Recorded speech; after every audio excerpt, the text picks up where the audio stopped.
Hello viewers, welcome to our channel Shan and Saif. Today we've got a BMW X4 M competition for you. If you like the vehicle and like our reviews, please do subscribe and press the bell notification. So it's the X4 M competition in Toronto Red. This is a brand new color for this vehicle. So you can see, like, the difference between X3 M competition and X4 M competition started from, the V pillar. So here we've got a sloping roof line that makes the vehicle a bit more sporty look. It's got this M specific rear spoiler, which you'll only get on the X4 M vehicles, and it's got the additional normal spoiler that you get with any other X4. This vehicle has got the 21-inch M wheels, 265/40/21 tires at the back, and 255/40/21 and front. It has also got the M brake caliper, a single piston at the back and 4 piston at the front. It has got this M specific side view mirror, and you can see it's got this M cut like any other M vehicles. It comes with standard with the BMW adaptive LED headlight, and you can see, because it's a competition vehicle, it got some black accent on the grille, mirror, and at the bottom as well. It's got the massive air intake. All you can see here are open, there's no fake. So let's look at the heart of the car. It's a BMW's brand new 6-cylinder 3-liter twin-turbo S58 engine, making 510 horsepower and 600 Newton-meter of torque. It goes 0 to 62 in 4 seconds according to BMW's claim. However, most of the people found it quicker than that. So it sounds like a very powerful engine. So in our last videos we had some requests for rev comparison. Shall we go for it, Shan? Yeah, let's do it.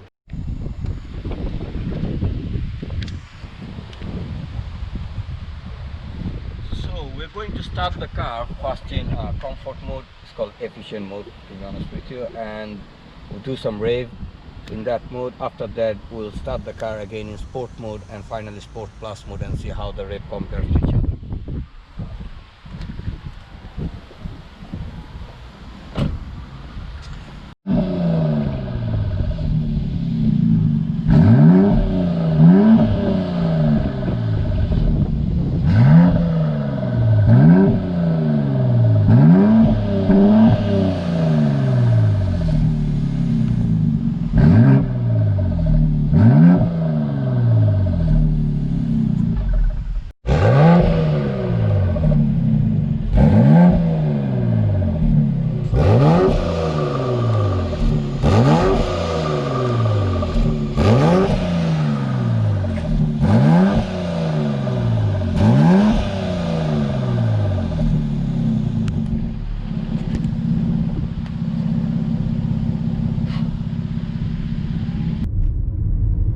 So viewers, let's talk about some interior feature of this vehicle. Because it sits quite high in the BMW X4 lineups, this X4 M competition is the highest in its X4 lineup. Therefore, it comes quite a bit of kit as a standard. So standard, you get head-up display, Harman Kardon surround sound system, full merino leather interior. So everywhere you see on the dashboard, on the door panel, all the trims are merino leather stitched. It comes with this beautiful M seats as a standard. It comes with BMW's digital driver's display. Now BMW has replaced this digital driver display with the newer version. However, I don't like the newer version, because on the newer version the rev counter, it goes kind of anti-clockwise, which I don't like. Although if you go for an M car, you can change that view to M view, where rev counter comes at the middle, and that looks okay. But the normal cars, I just don't like the the new digital display. I prefer this one over that one. And it comes with the BMW's iDrive system. It's the last generation, is the iDrive 6, and that is kind of the main thing, or the only thing I don't like about this vehicle. I don't know why BMW put old generation iDrive system in their brand new M vehicle, because it's not like when BMW launched this vehicle, it didn't have like iDrive 7 existed. Way before they launched this one, they are putting the iDrive 7 in their 3 Series and X5, and this is quite an important model for BMW because this is their first M car sorry, in X3 and X4 range, and they for some reason decided to install the iDrive 6 instead of the iDrive 7. So there's nothing wrong with the iDrive 6 before the launch of the iDrive 7, but since the launch of the iDrive 7, I feel like they're doing all the research and all the update on the iDrive 7, nothing on the iDrive 6. So for example, on the iDrive 7 you can make this Apple CarPlay as a full screen, whereas this one it just stays like kind of 3/4 of a screen, and then this bit you just cannot make it a full screen. That's just any map, Google Map or whatever you see, it will come up to this level, it will not go the full extent. At the same time, definitely doesn't have any like Android Auto connectivity at all, and you cannot do it whatsoever. However, the Android user used to at least use their Spotify through BMW connected drive system, but recently Spotify has launched a new app version on an Android which has got some update that doesn't support the BMW's iDrive 6. It supports the BMW iDrive 7, but it doesn't support the BMW iDrive 6, and I don't think BMW has got any intention to do that kind of modification in the iDrive 6 so that it supports the the Spotify app again on Android.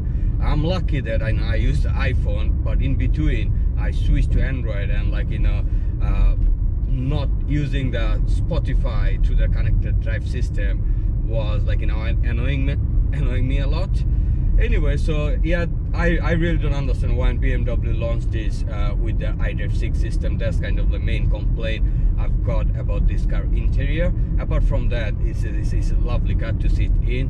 Although it's a coupe version of the SUV, and we usually see rare headspace in a coupe version, but this one you can easily put 2 adult, 2 6-footer at the back of this car, not a problem at all. It's not as compact as a Mercedes GLE 63 SUV, GLE C63 SUV in the coupe version. So it has got quite a bit of space, head space at the back, although it's a coupe. Enough of interior discussion. Let's talk about the drive. So this car has got definitely 510 horsepower, and it is a fast car. Trust me, it is a very fast car. So basically we're on the country road. It's a 60 mile per hour. So we're just gonna put the car on the Sport Plus mode, and then we'll do some revving.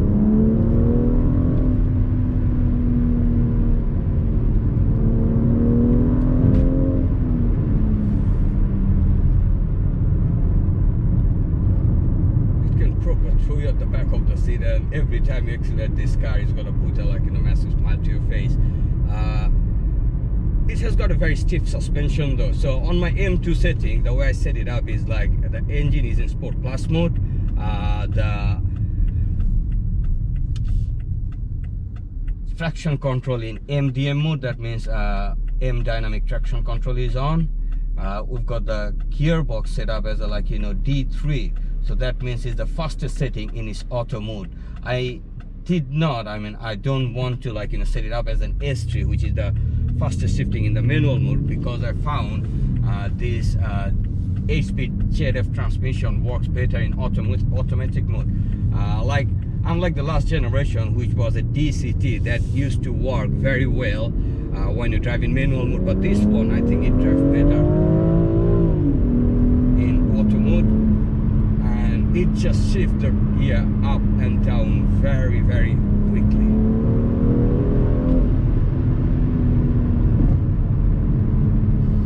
I kept the suspension in its comfortable setting because the suspension is quite stiff in its even comfiest mode. If you put in a Sport or Sport Plus mode, it just can you cannot bear it, let's put it that way. So I'm not saying in its comfort mode it's not a daily driver, you can drive it easily in its comfort mode. However, it is stiff. It is stiff if you expect SUV comfortness from this car. Saying that any car that compete with these ones, the GLC 63 AMG or Alfa Romeo Stelvio Quadrifoglio. They all got like, you know, stiff suspension. The only car I've driven in his class or his competitor which has got a, like, you know, quite comfy suspension is a Jaguar F-Pace SVR, but that car is not like, you know, kind of as focused driver's car like this one. Jaguar target customer was a bit like, you know, they targeted a bit different group. They wanted to, like, you know, kind of make a balance in between comfortness and performance, and they have done so. Whereas the BMW, I think they focus mainly on the performance. So this car, all this has got only 510 horsepower, but I think it can, like, you know, take any vehicle, even like, you know, 6 or 650 horsepower in this kind of class, like in any other SUV, say Jeep Trailhawk or, like, you know, anything like that. So yeah, it's not a comfortable car, but it's comfortable enough to do, like, you know, kind of make it a daily. But the performance it's got is really impressive. It's gonna put a smile to your face every time you take this car to a country road. Body rolling wise, this car literally has no body rolling. Considering it's an SUV, still you don't feel anything at all. You throw it around the corner 80-90 miles an hour, it will just go. Anyway, enough of talking. I believe you like our review. If so, please do subscribe and hit the bell notification button so that you don't miss our next video. Thank you.